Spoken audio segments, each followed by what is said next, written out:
సీతారామరాజు జిల్లా రంపచోడవరం మండలం ఫోక్స్పేట చెక్పోస్టు వద్ద అక్రమంగా తరలిస్తోన్న తాబేళ్లను ఫారెస్ట్ అధికారులు స్వాధీనం చేసుకున్నారు. ఫోక్స్పేట చెక్పోస్టు వద్ద తనిఖీలు చేపట్టిన అటవీ అధికారులకు ఓ వాహనం అనుమానాస్పదంగా కనిపించింది. దీంతో దాన్ని ఆపి తనిఖీ చేయగా 30 బస్తాల్లో సుమారు 1000 వరకు తాబేళ్లు కనిపించాయి. అధికారులు వాటిని స్వాధీనం చేసుకుని 2 వ్యక్తులను అదుపులోకి తీసుకున్నారు. మూటల్లో వీటిని కుక్కేయడంతో ఊపిరాడక కొన్ని ప్రాణాలు కోల్పోయాయి.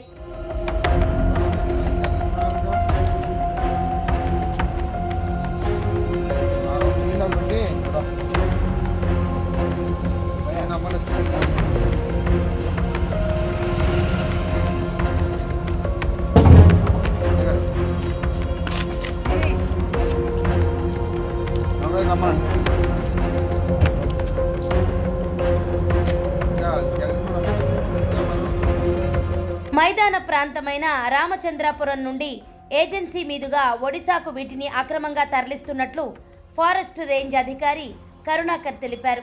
ఒడిశా ప్రాంతంలో తాబేళ్ల మాంసాన్ని తింటారని, అందుకోసమే వీటిని తరలిస్తున్నట్లు అనుమానం ఉందన్నారు. ఈ దందా వెనుక ఎవరున్నారన్న దానిపై లోతుగా విచారణ చేస్తున్నామన్నారు. స్వాధీనం చేసుకున్న తాబేళ్లను నీటి సౌలభ్యం ఉన్న ప్రాంతంలో వదిలిపెడతామని కరుణాకర్ తెలిపారు. రంపచోడవరం ఫారెస్ట్ డివిజన్ ఫోక్స్పేట రేంజ్ పరిధిలో ఫోక్స్పేట చెక్ పోస్ట్లో మామూలుగా వెహికల్ చెకింగ్ నడుస్తుంది.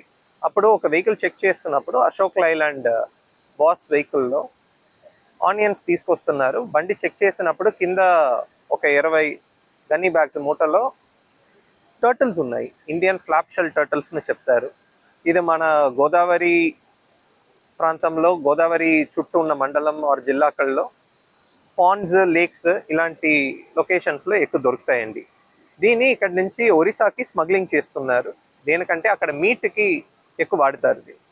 సో ఇప్పుడు వచ్చిన ఇన్ఫర్మేషన్ ప్రకారం రామచంద్రపురం, అమలాపురం జిల్లా నుంచి తీసుకొచ్చారన్నది ఇన్ఫర్మేషన్ వచ్చింది.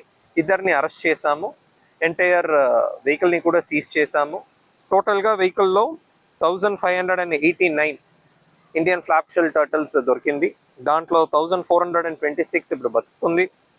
163 ఆల్రెడీ చచ్చిపోయింది. Immediately today will be producing to court అండి.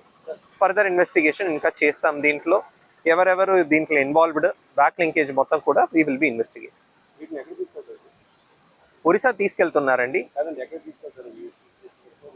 ఇప్పుడు అడవి లోపల్లో ఎక్కడ వాటర్ సోర్సెస్ ఉన్నాయో అక్కడ రిలీజ్ చేస్తామండి. Location we cannot disclose.